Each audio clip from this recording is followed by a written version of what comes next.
Hello everybody and welcome to the Morning Metro. It is Saturday, August 5th, 2017. And good morning, Hello. Gertron. How are you today? I'm doing well. How are you? I'm good. I am sadly out of coffee, but that's okay. I have water. So Water is good. I'm not completely too sad. So, and I guess I got a decent amount of sleep. I tried to go to bed kind of early, but not as early as I should have probably. Probably because I was trying to work on the show, getting things like, well, like, because part of doing the show is just doing it like a little bit like in the a little bit like late at night, doing last minute changes and all that good stuff. So, but of course we've got a packed show as usual. Mainly a lot of tech news this morning, unfortunately, which is not as like a little bit more than I wanted to, but you know, hey. So, but yeah, and good morning, Tress Tom. Welcome to the show. We appreciate you having here. And anybody who's lurking in the chat, welcome. We encourage you guys to chat and hang out with us and get involved in the stories and everything.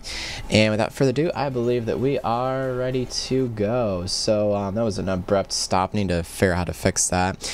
But we're gonna go ahead and jump right into our first article. And Gertron, please have fun with this one. This one made me laugh when my mom read it to me. It was great. Oh, actually, really quick before we do, I almost forgot. We at the Morning Metro also have a email. And we would love to have your article submission. So please email us at themorningmetro@gmail.com and just submit some articles for us to read, whether it's tech or life or you guys know what our genre is. So just keep it, you know, family friendly, obviously. And that would be super fantastic. So without further more delay, now you may take the first article. I'm so sorry. I knew I had to do it and I almost forgot. Please continue. Go on. Okay, so this is kind of sad. and it's funny at the same time. It is. So a British driver totals his new Ferrari an hour after he purchases it. And here's the story. It's short enough. I'm just going to read through it. This is in London. A British driver has survived a major crash in his Ferrari an hour after he bought it. Oh my Local police called it a miracle escape, but the car wasn't so lucky. South Yorkshire police posted Twitter photos of the smoking wrecked car saying it went airborne, and burst into flames beside a highway in northern England. Oh my gosh. The Ferrari 430 Scuderia, worth about £200,000 or $260,000. You could buy a couple houses with that. Yes, Brand you could. new, ended up in a burning heap in a field. Oh my gosh. The police said in a Facebook statement that the driver only had minor cuts and bruises. That is amazing. After Thursday's smash, but they also detected a sense of damaged pride and probably a less than full pocketbook. The force said the drivers told officers, "I've only just got it. Picked it up an hour ago." I just got it, officer. Yes. And look at that wreck. If we could zoom in on that wreck, if that's possible. I'm not able to, but it's the article's in the chat for you guys to take a look at. But oh my gosh, like, wow, what even? Totaled. That is so like, and it's crazy because like. You know, you look at how, like, there's no door, there's no trunk, there's no seat. How did this man walk away from this? I don't know. You know, if I didn't see the two tires in there, I wouldn't even know that was a car. I don't know how he survived that. That is just crazy. And I bet his insurance company hates him.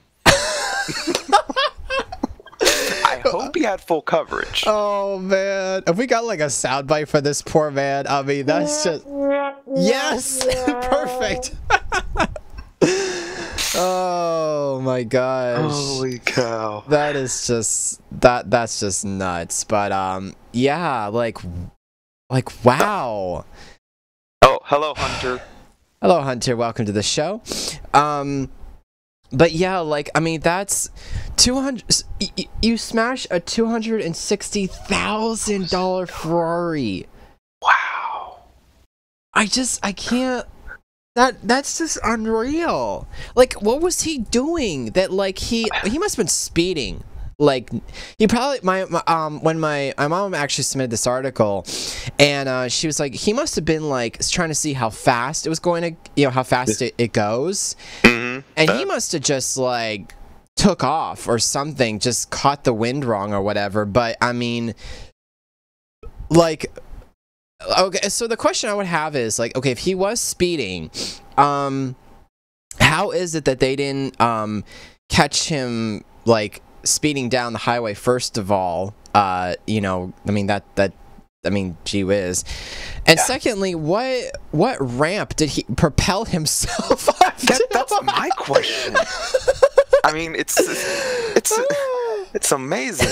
It went airborne. That's what gets me. It went airborne. Oh my gosh. Now, if it was only like a tiny bit off the ground, people may have not said too much about it. But airborne. Welcome and welcome Ender Gaming official to the Morning Metro. Hope you're well. Yes. But morning. Oh my gosh, dude, that is just that's nuts. I bet you while he was driving and he started to see that it was going out of control, this is exactly what he did. And then boom. Oh my gosh, yeah. Hunter says our highways are not monitored that well by the police. Ah, okay. Oh, okay, that makes more sense. That makes more sense, yeah. And ironically, I actually have a little mini Ferrari sitting on my desk, actually. So this is what this man's car probably looked like. And then when it was like, wow, and it goes right across the screen. You know what? He just was not. You are not prepared. He was not prepared for that. No, he probably wasn't. I mean, I'd be sitting there going like, oh crap. I mean, exactly. Oh my gosh, that's crazy. That is nuts. So, well, we go from go from car crashes to smart TV hacking. And Gertrude, would you go ahead and take this one, because I actually didn't pre-read this one, so this is all on you here. Okay, so people with smart TVs, with your computer, you have to keep it secured. You got to update it. You got to get antivirus protection and whatnot. But most people don't realize that their smart TVs can be hacked as well. Indeed, yes. Basically, your smart TV knows what you've been watching on Netflix and what you like to watch, and it'll give you suggestions. I mean, I have a smart TV here as well, and it's nifty. I won't doubt that it's nifty. But in the demonstration of a hack by a security consultant, Raphael Scheel, he used a cheap transmitter to embed a malicious command into a rogue TV signal. When the signal is broadcast to devices in the vicinity, it's able to gain access to the televisions. Wow. So basically then they can watch you through, if your TV has a camera on it or a microphone, it can watch, it can hear. That's and creepy. It can also, yeah. And it can also, from there, spread to other devices connected to the same network. So if you have computers or maybe you connect your cell phone to your wireless network, it now has access to all of that as well. I like to kind of say here that I think we're starting to reach a level of technology where we are too okay with letting certain types of technology into our TV, and now we're basically we're basically we're opening ourselves up to a lot of attack, like a lot of hacking and stuff, and it's like we're so interested in the tech of things and how things are just are done and work, all this kind of stuff, that like we're really making ourselves quite vulnerable. And in fact, I think there was something it's been said before that America and other countries, obviously beside America, are like the most vulnerable in the world because of all the things that we're letting a lot of tech into our lives that is very hackable. So, it's kind of frustrating to know that this is just one more thing. So now what's going to end up happening is now they're going to have to develop a market of basically security firms that protect your smart TV. Because this is going to be a more common thing that we'll have to look out for. Mm-hmm. And it was actually the web browsers that are installed in the TVs. Oh, yeah, the native browser. Yeah, I can see where that makes. Yeah, I can see where that makes sense. And go ahead. Go ahead. What were you gonna say? The TVs they tested were Samsung models, but that doesn't just mean that all the other models are fine. It's just Samsungs. Yeah. Those are just the ones they tested. Right. So, it's going to be very interesting as more and more, as the awareness of this, ramps up to protect your TV. I mean, you should always secure your computer if you can help it. Always. And now, so now my question is, when you go to buy a TV from someplace like Best Buy, are they going to come up with a warranty or something of, a security protection plan or something like that for your television? I mean, that might actually be a really real thing. They're going to have to start, considering all of this. Oh, that's a possibility, but honestly, I wouldn't want any security protection from Best Buy. I got my own issues with Best Buy. I'm just saying, like, as an example, like, it's just, because they offer, like, warranties, stuff like that. I'm just saying, like, just for sake of argument here, that's something that they're going to have to start thinking about. A lot of consumers are going to have to start thinking about. And most of the TVs, they're Android-based. And I know you can get antivirus software for your phone. So maybe it'll be as simple as just downloading an app to your phone or to your TV that secures it. I mean, I know Avast has a mobile version, and your phone, most Android phones by default come with the antivirus program called Lookout. Yes. I don't really use it too much. It's running in the background, so it scans and does its stuff on its own, but I don't really mess with it too much. But it might be as simple as that. That'd be good. Yeah, that would be really, really cool. So, but yeah, wow, that's a very that's pretty it's pretty scary, honestly. So, interesting. And speaking of really cool, well, okay, maybe not really cool. It's not really cool if TV gets hacked, but just saying for the sake of cool tech. This article, by the way, the first two articles came out of FoxNews.com. Then this one comes out of this one comes out of AOL.com. And also thank you for the follow, Ender Gaming Official. We appreciate that.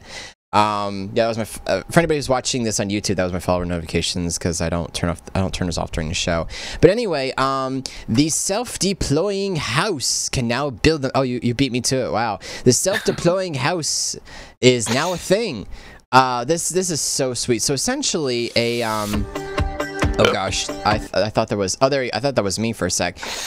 So a company called the Tenfold Engineering is a company in the UK that have created a self-deploying pop-out house that can deploy itself in a matter of 8 minutes.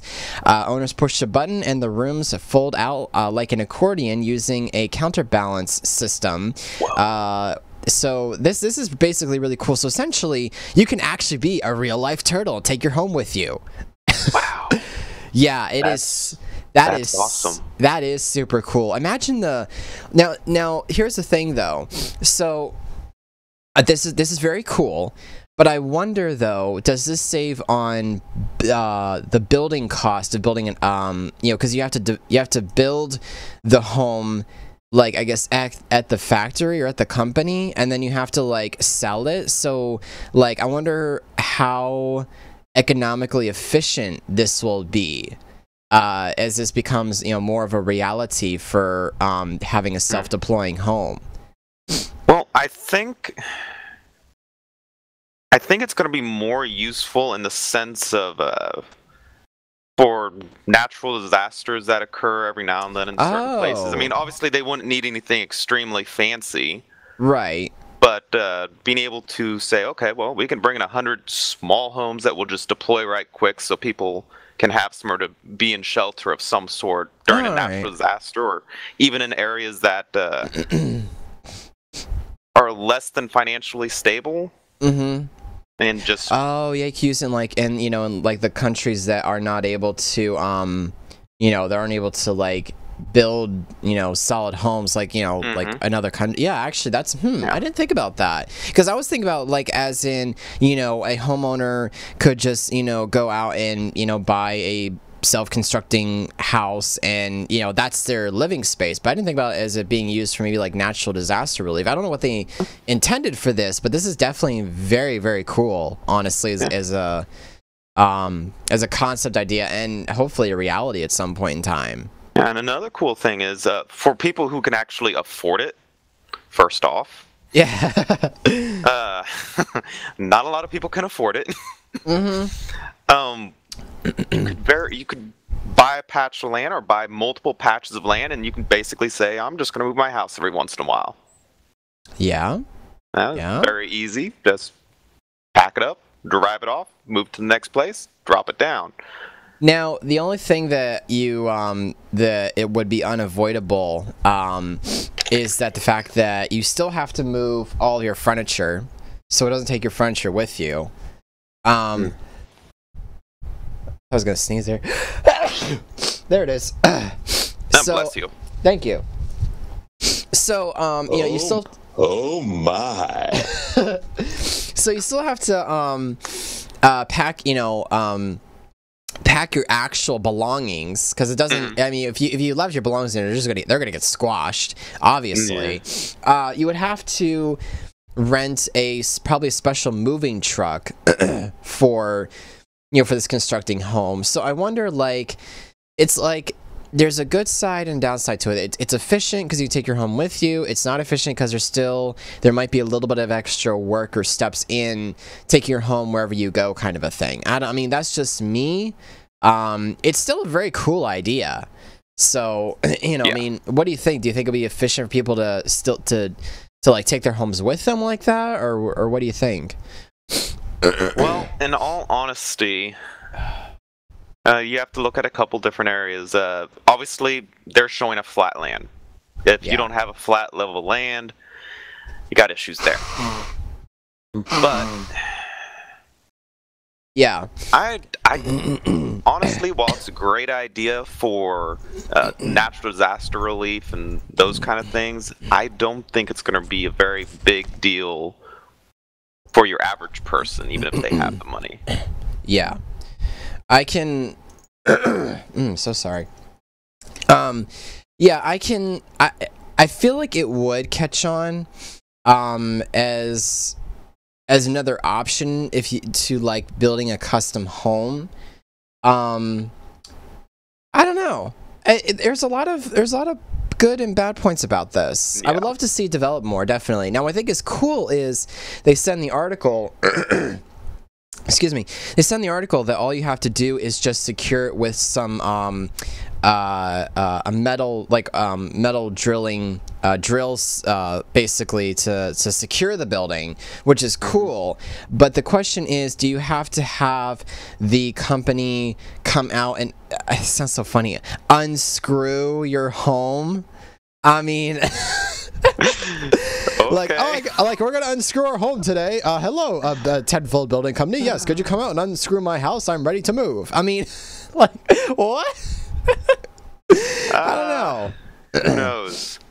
Who knows? But I'm still reading through the article a little bit.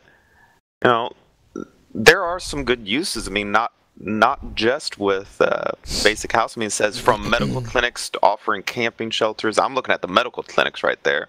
That's another great idea. That's true. Yeah, so I'm wondering actually I don't know if they intend it maybe for permanent living, or if it could really be used more for emergency relief type of stuff, like as you suggested before. So I don't know. We'll have to just keep an eye on the technology and just see where it goes from there. Yeah. All right. So moving on to man, I don't know what's going on. I got allergies today. I'm so sorry, guys. Moving on to more technology. And I purposefully did this as a joke. I'm gonna look at my notes here, guys, just to help me get through this a little bit. If Gertrude, keep an eye on the chat, because I actually can't see the chat right now. Team Red is heating up, pun intended, as they release new CPUs. AMD released brand new CPUs, the 1900 series. PCWorld.com reported the spec info. Well, the initial salvo of Threadripper CPUs is 16-core Threadripper, 1950X, 12-core Threadripper, 1920X, and the 8-core Threadripper 1900X all support the Telling X designation. CPU support pages from several motherboard vendors have tipped off a non-X Threadripper 1920 that AMD hasn't announced yet. Tweakers discovered that the Threadripper 1920 listed on the website for Asus, Gigabyte, and ASRock. PC was able to confirm the listing on Gigabyte and ASRock sites, though Asus has since scrubbed its support page for the $550 ROG Zenith Extreme entirely. But with this new tech also comes with a heat issue, as the coolers for the new CPU, this is non-quoting, this is now my notes, but basically they're running into a heat issue where current generation CPUs for AMD Threadripper is not able to cover enough surface area to keep the CPU cool. Oh.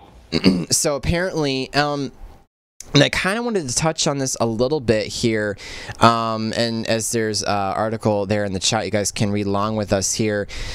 Let's see, where was my, there was a list of, let's see, where was it? Am I on the right scene here? Yeah, okay. There was a list of coolers that are actually, support the new series. Now, what I've been noticing lately in the CPU market is actually, okay, so we're down to the 14 nanometer architecture, basically.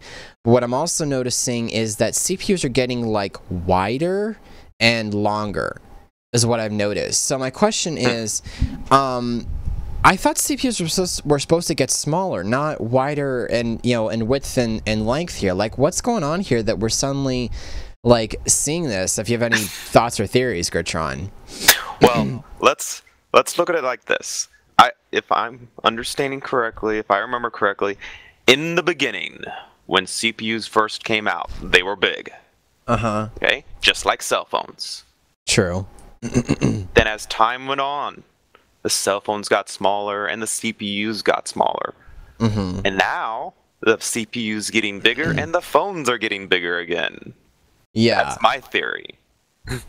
I mean, it's cool that, you know, that they're getting more powerful. I mean, the RX, it says here, the RX 9, sorry, not RX, the Threadripper 1920X runs at 3.5 to 4 gigahertz. And that's a, let's see, was that the, which core count is that one? Well, apparently, they're saying that it lacks the oomph provided by AMD's XFR, which is their boost technology, in some situations, but the lower speeds translate to lower power requirements too, as the leaked Threadripper 1920 is rated for 140 watt compared to 180 watt for the Threadripper X chips. They have 16 gigabytes of level 2 cache and 32 gigabytes of level 3 cache. Dang. That's impressive. That's pretty nice. That is pretty nice. And also too, it's been said that so apparently, you know, and here's some spec stuff for you guys to take a look at here with us. The other thing is too, apparently, the new Threadripper is actually supposed to have better bandwidth support than the Intel chips, because apparently the i9 series, as Linus Tech Tips covered in a video, do not have the bandwidth to cover the amount of RAM and PCIe lanes that you would normally be able to get with what we have on the X99 platform. So the X299 and now the X399 platforms, you know, respective brands, and you know, included here. AMD is showing the better bandwidth support than what Intel is showing. So it's getting very interesting, and it's making Intel have to like jump, which is good because I think they've been getting a little too lazy, honestly. I feel like that them releasing the i9 series was pretty bad. Like that was just a sudden like, oh snap, we've got to come up with our 10 core 20 thread i9, and it's just like, guys, this is great, but I mean, my question is, okay, you had it on the X99. Why do you need it on the X299 platform? Man, the X's and 299s is really getting confusing. But what I'm basically trying to say is that like Intel went like, oh crap, and AMD went like, ha, gotcha. And this is cool. 12 core, 24 thread processor. Now, an average gamer wouldn't need that. But I could see that being used for a small server at home. I could see myself using that. And here's the thing. I've been an Intel user for a long time. Now I started on Athlon, which was the dual-core Athlon. Then I went to a Pentium. I forget what the model was. It was a Pentium. No, it was Core Duo. Sorry, it was a Core Duo dual-core processor. Then I'm on an i7 4790 right now, and I was going to go to X99, but, and this is saying a lot, I might go AMD on my next build. We'll see. We'll see. I'm not promising anything, but it's because of the core count. Because I do a lot of streaming, and I do a lot of, rendering, I do a lot of, content producing, and I might need, I'm thinking about getting, something that's a true, really good multi-core system. And yeah, sure, I'll overclock. Of course, I've been wanting to overclock for forever, but I'm going to need a special cooler for that, because apparently, I'm gonna have to get some kind of water cooling. Like, for example, there's a Corsair H80i V2. There's the EVGA CLC 280, and it's just because these cores, they're, and here's the thing, like AMD runs hotter, but it's because I guess of how their architecture is built, where like Intel does more virtualization. I think AMD is supposed to be more physical with their form of virtualization and stuff like that. So it's going to get hotter. So they're getting bigger. They're getting hotter. So I don't know. It's really interesting. It's confusing, but it's interesting at the same time. Well, it's always possible that the next set of CPUs they come out with, technology can change, and True. They could find a way to have cooler running CPUs that are just as powerful. Yes. Which I would definitely like to see that happen. So again, interesting. And let me go ahead and scroll through. Let's see, where's my Intel article? Okay, here it is. And so I wrote it as another joke. As AMD heats up, that heat wave is hitting Intel to keep up. Again, more puns. So Intel, of course, is hopping to it, and they're trying to now release their Core i3 8300.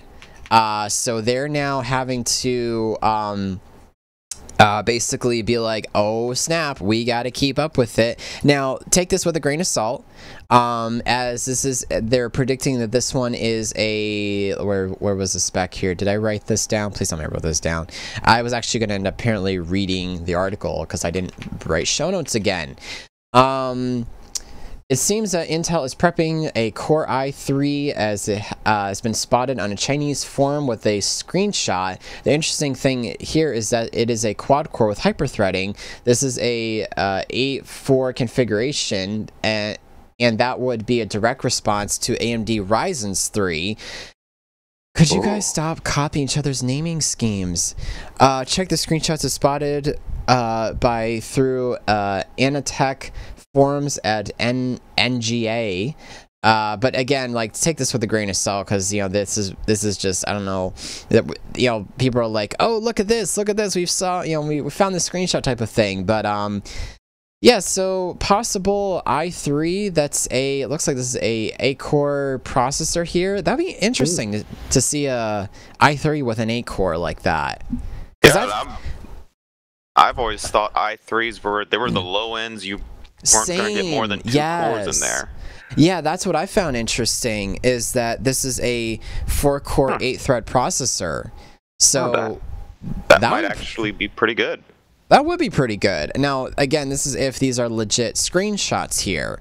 Because, you know, people are so good at spoofing stuff. Also, I might know, it looks like they're using a different version of Windows 10, actually. If you look at the transparency bar, it looks really different. Interesting.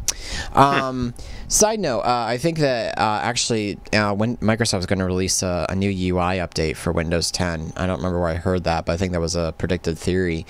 But anyway, but yeah, so Intel is they've got to, they're going to have to start keeping up, and it's putting the pressure's on now for them to start developing some stuff, which is good because it means that usually when you put when companies put competition on each other, it is amazing what you can really force a company to develop and to do. So this will be pretty this will be very interesting to see how this turns out. Yeah, not only that, they'll have to change their price point up a little bit. Yes. Possibly as well. That's the thing, too. Like, you know, the only reason why I haven't gone to, like, X99 is because, the 6950X, which is the 10-core 20-thread processor, which I've done a video on, actually, on my YouTube channel.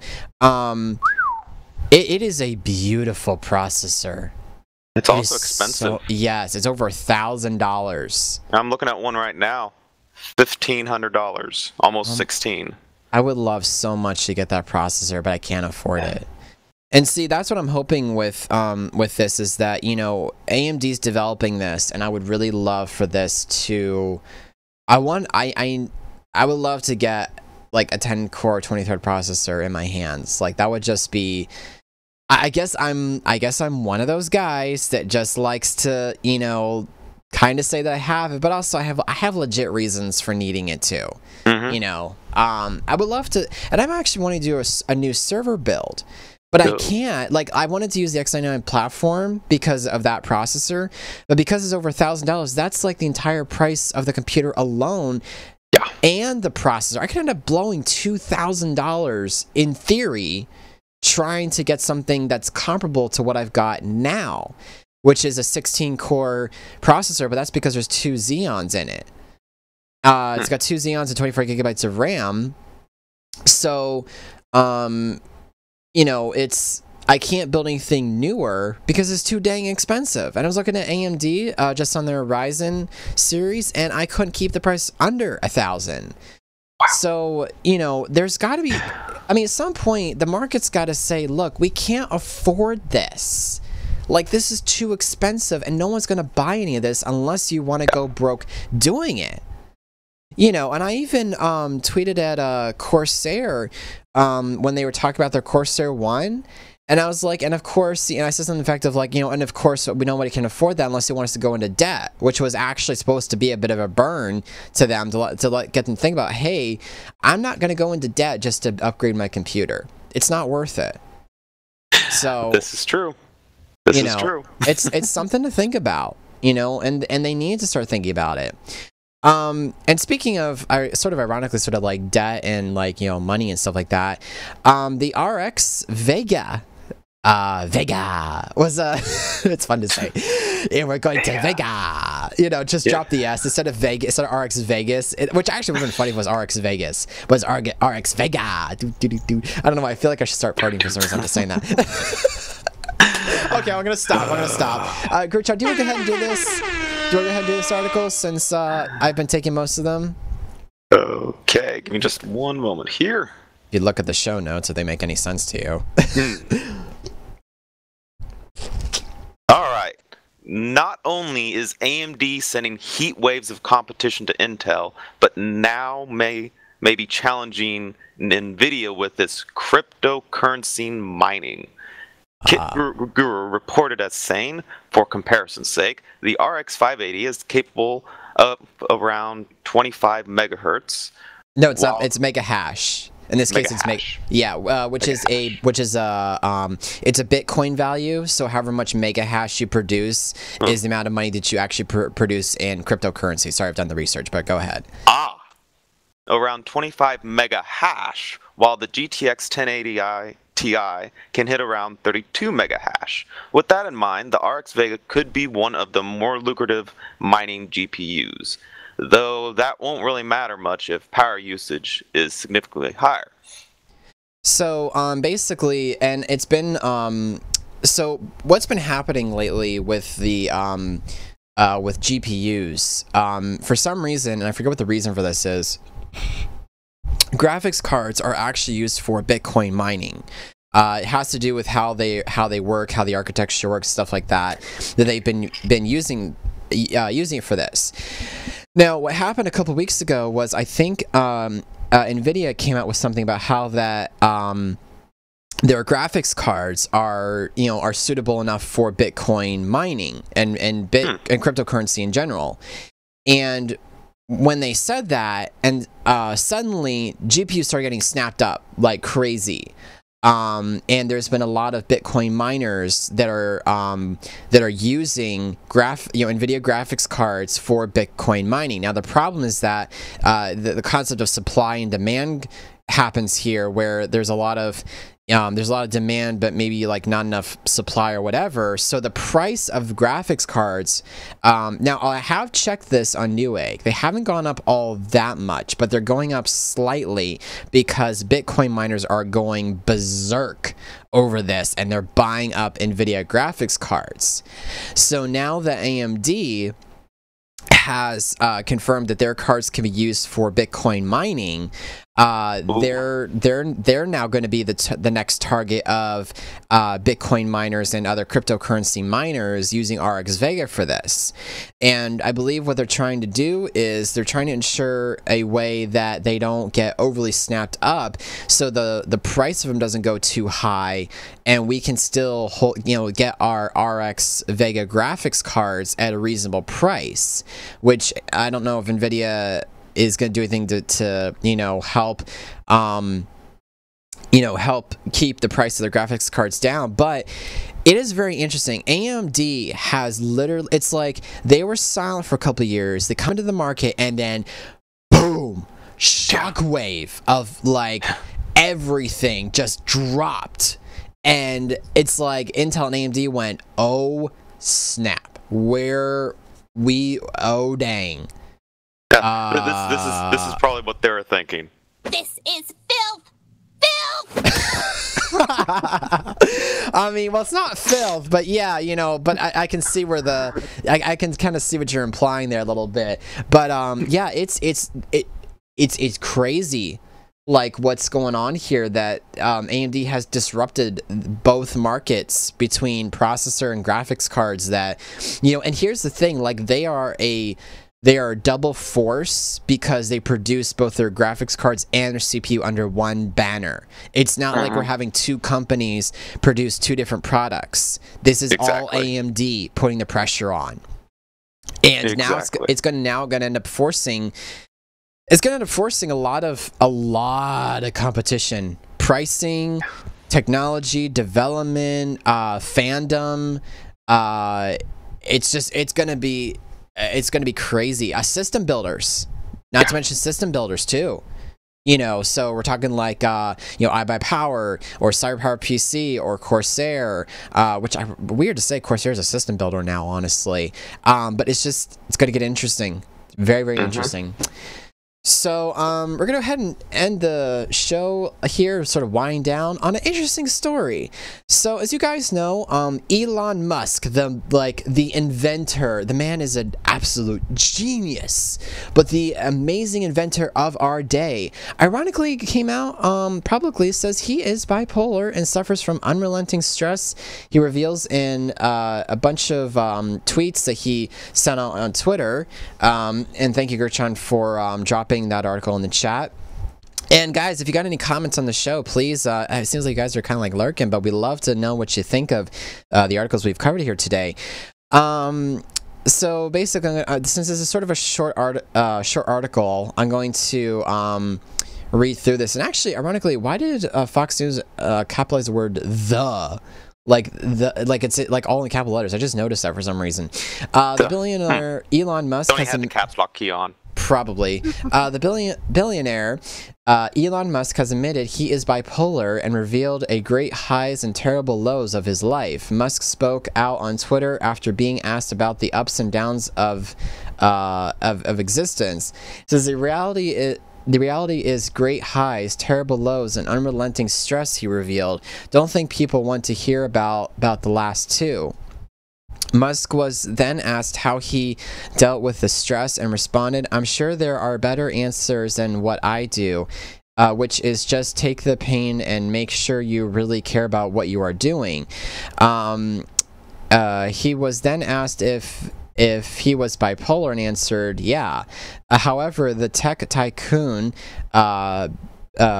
backtracked a bit and said he was not medically affected by mental illness. Bad feelings correlate to bad events, he said. Now I think this is really this is kind of cool. It's and I know it sounds weird to say it's cool. There have been a lot of, and actually I think it's somewhere in the show notes here. There's been a lot of people of our time, in history rather, that actually suffered from different types of mental disabilities. Actually, I don't know why the article is not in my... I was looking at it last night, but there's been several people in history that have suffered from different types of... oh, here it is. Actually, here's the article I just found in my history spot here. So I'm going to go ahead and read through it. So, like, some of the better known ones, Abraham Lincoln has suffered with, let's see, I didn't get a chance to pre-read some of this, but he had, let's see, I'm trying to skim through this as quickly as possible. Give me a sec here.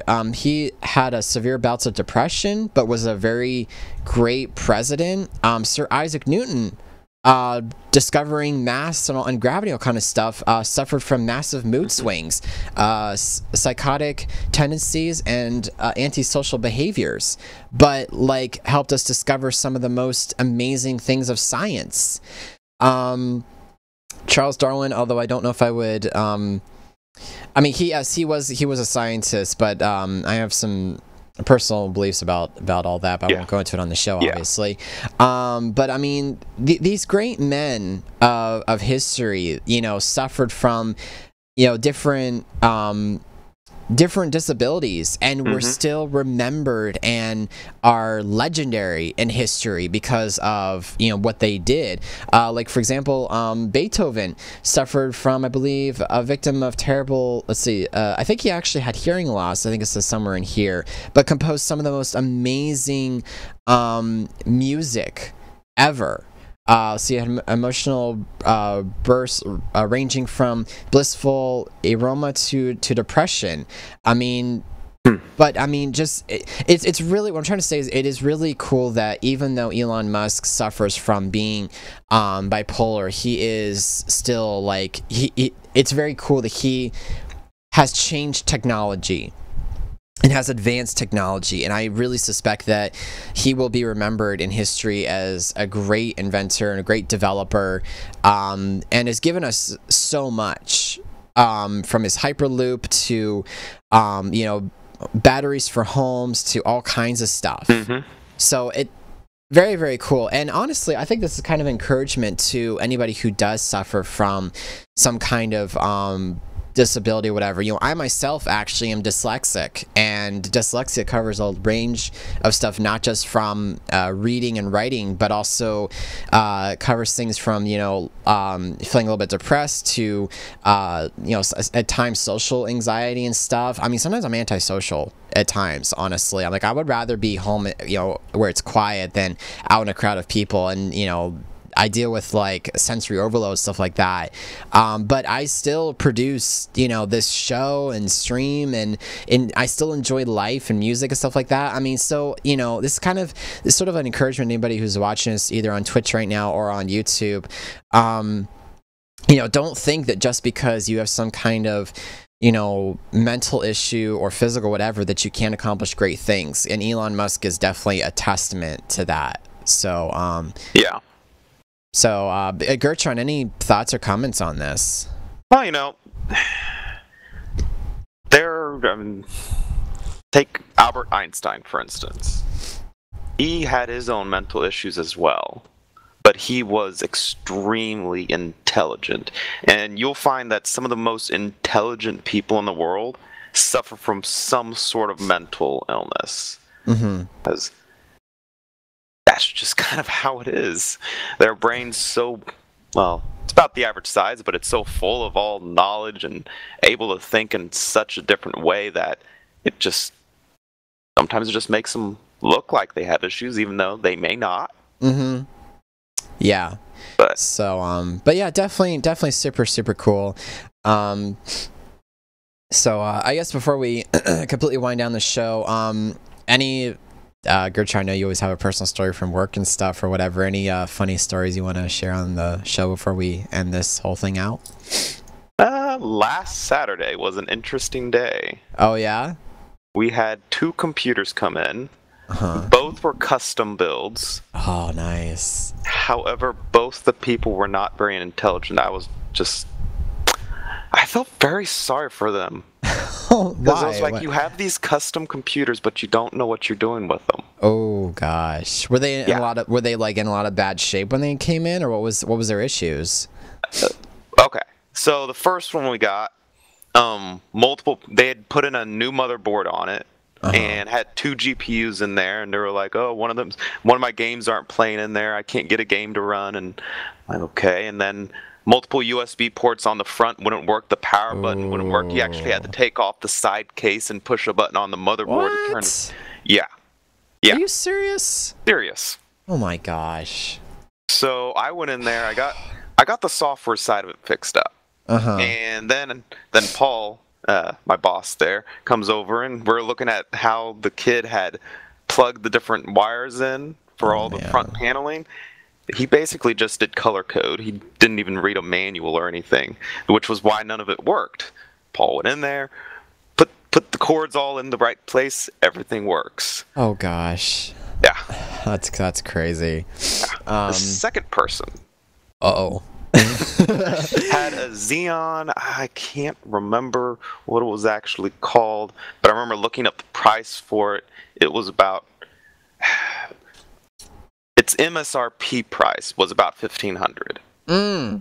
What was it? Now, whether or not they actually bought it at that much or just close to that, because MSRP, that's just what people suggest people to sell it at.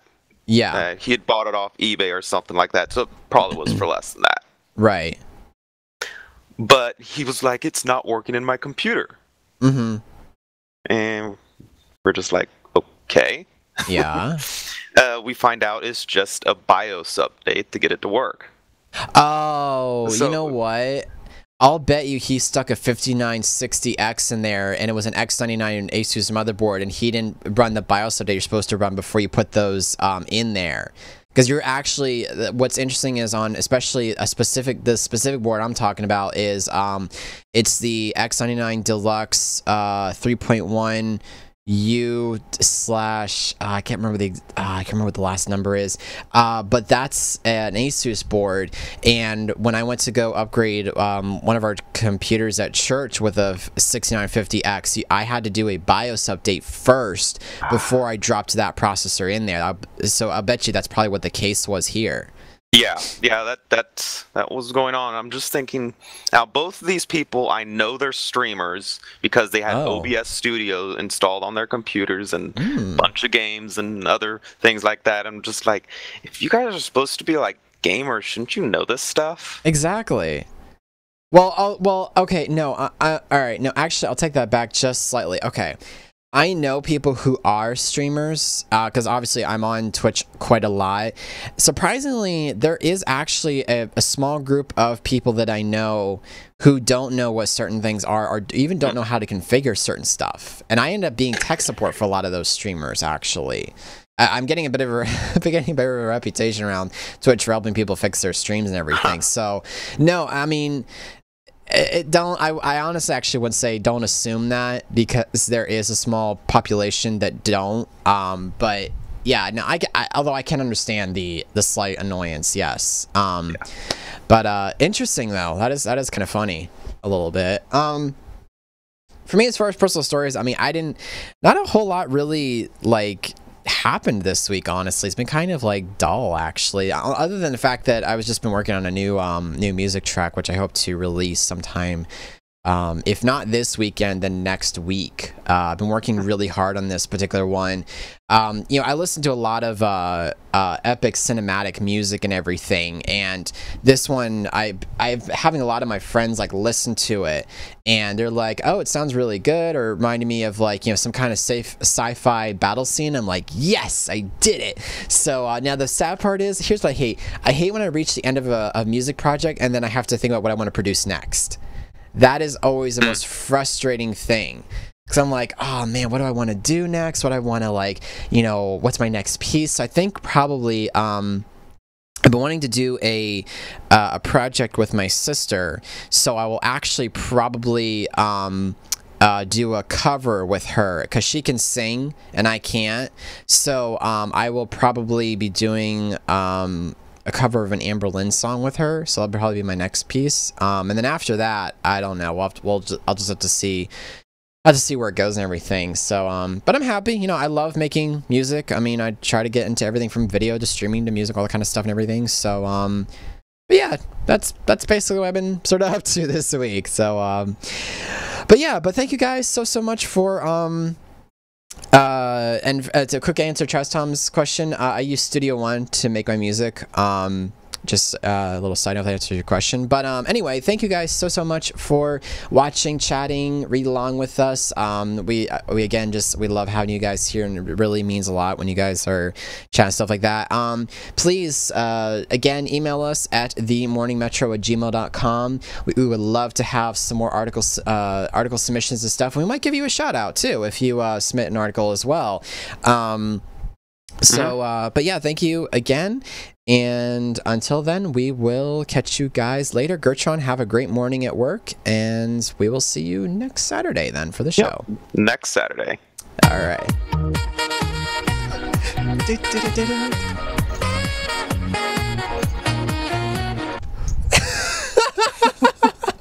All right, we'll see. All right, we'll see. I heard, I'm like, we're gonna go for it. Boom. I'm glad I didn't transition yet. Actually, I'm recording myself to say chair dance. So, all right, we're gonna get out of here. We'll catch you guys later. Catch you guys later.